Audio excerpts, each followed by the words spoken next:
Hey guys, quick disclaimer. One of our Buc Bros, John, wasn't able to send me his videos this week, so this video will only have two halves.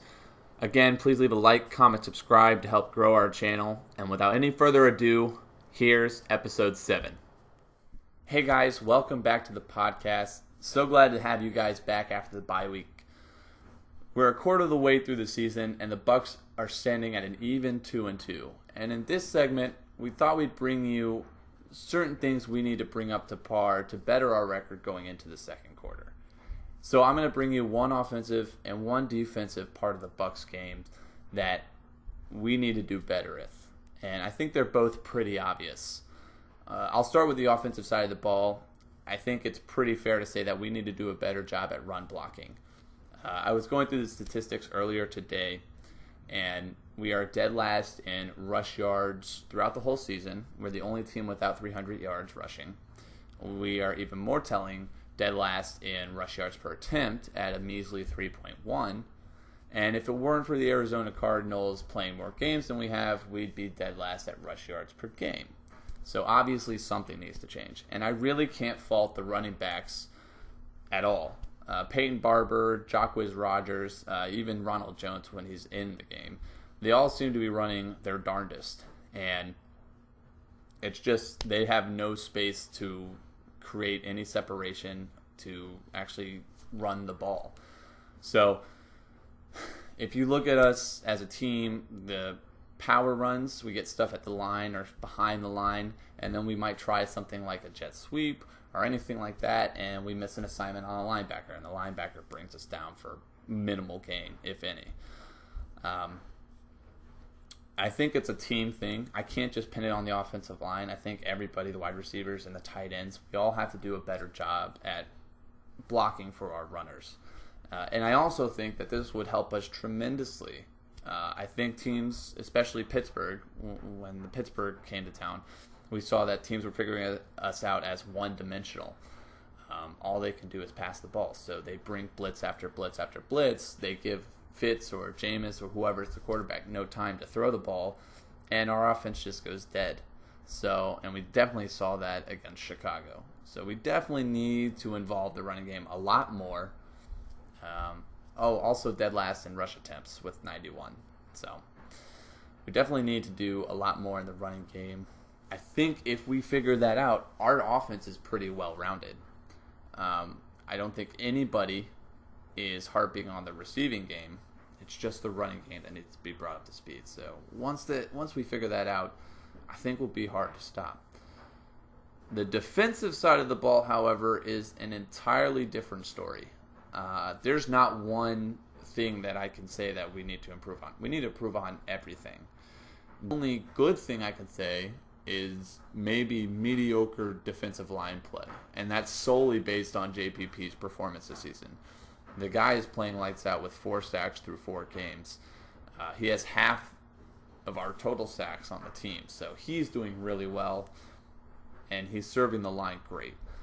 Other than that, everybody seems to either not know where they're supposed to be or just are not playing well at all.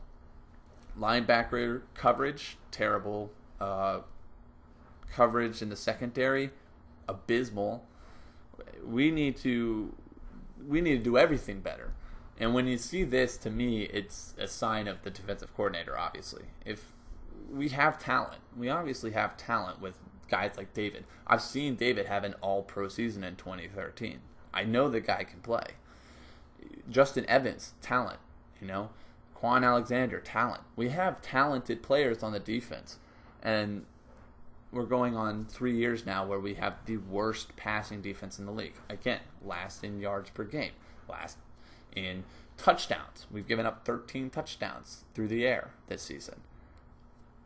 We can't continue to do the same thing and expect different results.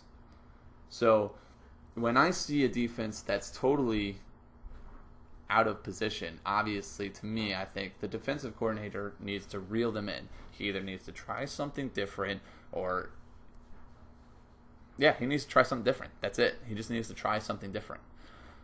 We can't keep doing the same thing and expecting different results. So put your players in a position to succeed, and right now we're not doing that. That's on Mike Smith. So I can't honestly pinpoint one thing for the defense that if we do this better, we'll be okay. We need to do everything better. And that starts with a defensive coordinator and Mike Smith. So hopefully we get the reins in. I'm a little skeptical, especially after the Chicago game where we made Mitchell Trubisky look like a god.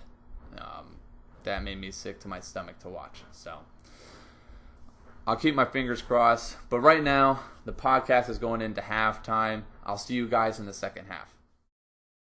Touchdown Tampa Bay, Mike Evans. Bucs lead 6-0. Again, fire those cannons 6 times. All right, Buc Bro podcasters, you know what time it is. The Money Quarter! Here comes the money. Here we go. Money talk. Here comes the money. Money, money, money, money. Yeah, that's right, baby. It's the Money Quarter. Quarter 4. Bucs, Falcons, in Atlanta, Sunday, 1 p.m. Let's get into it. I'm excited. All right. First, we're going to talk about what to look for in this game. Then we'll go over the matchup we're looking forward to the most. And then finally, where the money's made, the predictions. All right, so I think the biggest thing we got to talk about going into this game, obviously, is this will be Jameis Winston's first start of the 2018 season. What can we expect, right? He did get a little taste of action in that Chicago game. That Chicago game we'll never, ever talk about on this podcast going forward. That never happened in my mind, right? But anyway, in that game, he looked okay. He looked rusty, right? He was, I think, 16 for 20 for 145 yards, 1 touchdown, and 2 interceptions. Obviously, it was garbage time by the time he got in there, so can't really tell what to expect going forward. So that's really the big question. What are we going to see from Jameis as he starts out his 2018 season? I mean, this is really, in his career, the defining moment, right? Is he going to be our future? These next 12 games will really tell us, right? Is he going to be our future quarterback, or is we going to have to move on? So this is his first stepping stone. And I'm hoping what we see, right, is what he looked like toward in the last 5 games of the 2017 season, where he really seemed to improve, was more consistent, did not turn the ball over as much. He only went 1-4 in those games, but still, he looked as he was a solid quarterback. He had a rating that was above average in the NFL. So that's what we're hoping to see, and then he improves on that. But again, he's been out of football really for 3.5 weeks before he got some of that garbage time, and then we go into a bye week. So he has to wait another week before he gets even more action, right? So hard to know what to expect. The good news is that Jameis Winston, of all the teams that he's faced, he does pretty dang well against the Falcons, right? He's got a 3-2 overall record against the Falcons, and he's undefeated in Atlanta. All 3 of his wins have been in Atlanta, so that's crazy, right? Actually, scratch that. Two of his wins have been in Atlanta. So, but nonetheless, he's played well against the Falcons. And his last game against the Falcons, that Monday Nighter last season, unfortunately we lost, but that was probably his best game as a pro.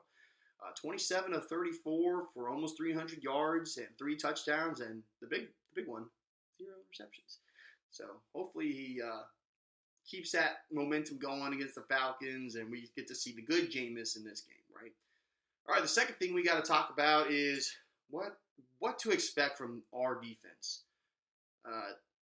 The game that should never be mentioned in this podcast ever again was probably the worst display of defense I've seen over the 20 years I've been watching the NFL consistently. It's hard to know what to expect from this defense going forward. Mike Smith has obviously, and rightfully so, been kind of under the treads from the Buccaneers. The Buccaneer fans kind of wanted him out. I'm one of those vocal opponents to Mike Smith. He's just been subpar since he's been the defensive coordinator for the Buccaneers. But it's not really all on him. It's on the players as well. We have linebackers that aren't playing up to their capabilities. Levante David's been okay. Quan Alexander hasn't. Gerald McCoy has looked kind of a shell of himself. We have yet to see what Vita Vea is going to do. He had some limited game action in the Chicago game, but didn't really put much up there. The only consistent guy we've got on that defense is JPP. So what to expect? This is a matchup that does not bode well for our defense, right? So, again, Atlanta is an elite offense. You got Matty Ice as your quarterback, Julio Jones, one of the top 3 receivers in the league, Calvin Ridley, an up-and-coming rookie on the other side. Fortunately, they're going to be without Devontae Freeman for this game, so we don't have to worry about him out of the backfield, but they still have some pretty good legitimate running backs in Tevin Coleman, specifically Tevin Coleman in the backfield. So this is a game that does not bode well for our last-ranked defense, right? We're giving up almost 30 points a game. Actually, sorry, 33 points a game almost over the first 4 games we played. That's crazy. It's terrible, really, right? But the fortunate thing is the Atlanta defense is probably just as bad. So what we got here in this game is 2 elite offenses versus 2 terrible defenses. So really the name of the game, and this is kind of where I'm going with, is going to be another shootout. Just is. I thought we were going to expect that in the Pittsburgh game. Kind of was not really a shootout. We did have all those points in the fourth quarter. To me, it's going to be kind of like the New Orleans game to begin the season. Back and forth, back and forth. The key is going to be, can our defense create maybe a couple turnovers or get a couple crucial stops to get their offense off the field and get our offense back on the field. Obviously, the more chances we've got on the field with our offense, I think it bodes better for us, obviously, as their defense is struggling as well, and we'll have an opportunity to score more points. I just think our receivers, especially on the outside, and our tight ends, especially if OJ comes back, we have matchup advantages throughout their secondary. So Jameis should have some open receivers for some pretty long gains and touchdowns this game if we can at least get our offense more on the field than their offense, right? So that's really going to be the name of this game. So we'll see. But here we go. Matchup to watch. And I think everybody's going to be watching this guy. It's not really they're not going to be on the field at the same time, but the matchup to watch, in my opinion, is Jameis Winston versus Matty Ice. Which quarterback's going to show out more? Again, like we had talked about at the beginning of this segment, what Jameis Winston are we going to get? Are we going to get the end of 2017 Jameis that was solid? Can he continue to improve on that? Or are we going to get the overall inconsistent Jameis Winston where it could be anywhere from 4 touchdowns to 1 interception or 4 interceptions to no touchdowns? We just don't know. It's hard to say. It's his first action this season. So hopefully we're hoping for the former and really praying it's not the latter. And the bad thing about this matchup is Matty Ice, he's consistent. He's a consistent elite quarterback. Guy has 11 touchdowns on the season, only 2 interceptions, has a passer rating over 110. The guy is just an elite quarterback. He was an MVP for a reason. So if you're just looking on paper, they've got the quarterback advantage, and I would say rightfully so going forward in this matchup. But like I said, Jameis has some sort of magic with playing the Falcons, so hopefully he'll continue on that. So it's time. It's money time, guys. Predictions. So I've struggled with this one. I've been trying to think. I got kind of my gut feeling at first is this just doesn't bode well for the Bucs. Atlanta's got too many weapons on the offensive side of the ball for our defense to be even competitive, in my opinion. But like I had said and mentioned, Jameis Winston's undefeated in Atlanta. He just has some sort of magic going in Atlanta, and versus the Falcons that I think that continues. I really do. So you heard it here first. Buccaneers come out victorious. Bucs 28, Falcons 24. We go to 3-2, 2-0 in the division. Huge win in the division. And Atlanta goes to 1-5, pretty much taking themselves out of contention for the NFC South, barring a miracle. So, all right, guys. So Bucs become victorious, 3-2, heading into Week 7 against the Browns at home. So thanks for watching, guys. We're going to tune in Sunday to see our matchup, 1 p.m. on Fox, or check your local listings if it isn't there. And we'll see you guys Week 7. Go Bucs!